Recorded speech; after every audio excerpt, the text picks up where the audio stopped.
ম্রো জনগোষ্ঠীর এরকম সুন্দর প্রোগ্রাম দেখার জন্য 7 ঘন্টা পায়ে হেঁটে কোথায় গিয়েছিলাম তা দেখতে হলে কিন্তু এই ভিডিওটা একদমই স্কিপ করা যাবে না। এবার আমরা আলীকদমের একদম গহীনে একটা গ্রামের প্রোগ্রামে অ্যাটেন্ড করেছি, আর এই প্রোগ্রামে কি কি হয়েছে তাই শেয়ার করব আজকের এই ভিডিওতে। আমরা যে প্রোগ্রামটিতে অ্যাটেন্ড করেছিলাম সেটির নাম হচ্ছে গোহত্যা, আর এই গোহত্যা প্রোগ্রামটি হয় মূলত একটি গরুকে কেন্দ্র করে। অনেকের মনে প্রশ্ন জাগতে পারে এই গোহত্যা আসলে কি এন্ড এটি কি কারণে করা হয়। ম্রো জনগোষ্ঠীরা তাদের মাতৃভাষায় এই গোহত্যাকে সিয়াসত প্লাই বলে। এটা ম্রো জনগোষ্ঠীর একটি অন্যতম সামাজিক উৎসব বলা যায়। ম্রো জনগোষ্ঠীরা মনে করেন তাদের সৃষ্টিকর্তা তাদের প্রতি একটা মেসেজ পাঠান কলাপাতায় লিখে। গরু হচ্ছে ভুলবশত সেই কলাপাতা খেয়ে ফেলে, এই জন্য গরুর প্রতি ক্ষোভ বা রাগ থেকে এই গোহত্যাটা করা হয়। আর এই গোহত্যার সময় ম্রো সম্প্রদায়ের পুরুষরা ফ্লুং বাজান। ফ্লুং হচ্ছে ম্রো জনগোষ্ঠীর ট্র্যাডিশনাল বাদ্যযন্ত্র, যেটা দেখতে বাঁশির মতো, আর ফ্লুং তারা নিজেরাই তৈরি করে। এই ফ্লুং এর আওয়াজে তালে তালে কিন্তু ম্রো জনগোষ্ঠীরা তাদের ট্র্যাডিশনাল নাচ গান করে। যেখানে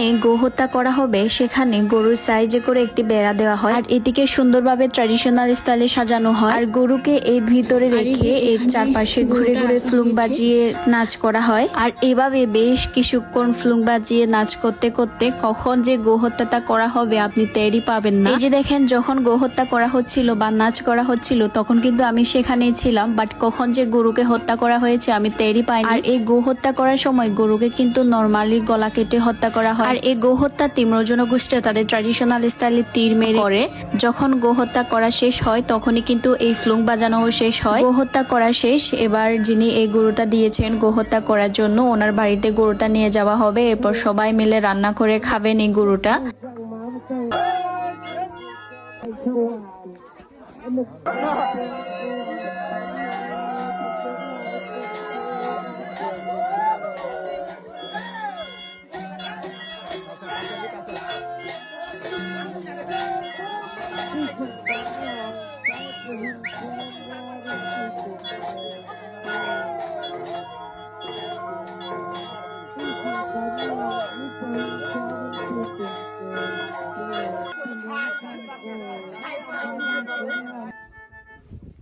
রান্না যখন শেষ এরকম সবাইকে কলাপাতা দিয়ে ভাত দেওয়া হয়। সারাদিন এত নাচ গান করার পরে এই ক্লান্ত শরীর নিয়ে ওনারা কিন্তু বেশ মজা করে গরুর মাংস দিয়ে ভাত খেয়েছে। এরপর বিকেলের দিকে আমি রেডি হয়ে ম্রো মেয়েদের ট্র্যাডিশনাল ড্রেস পরে ফটোশুট করি, যেটা আমার ড্রিম ছিল। আমার খুবই ইচ্ছা আমাদের যে সকল আদিবাসী জনগোষ্ঠী রয়েছেন আমি সব জায়গায় যাব, ওনাদের সাথে মিশবো, ওনাদের ট্র্যাডিশনাল ড্রেস পরবো। আর এখানে ওরা ওদের ট্র্যাডিশনাল ড্রেস পরতে আমাকে হেল্প করতেছিল।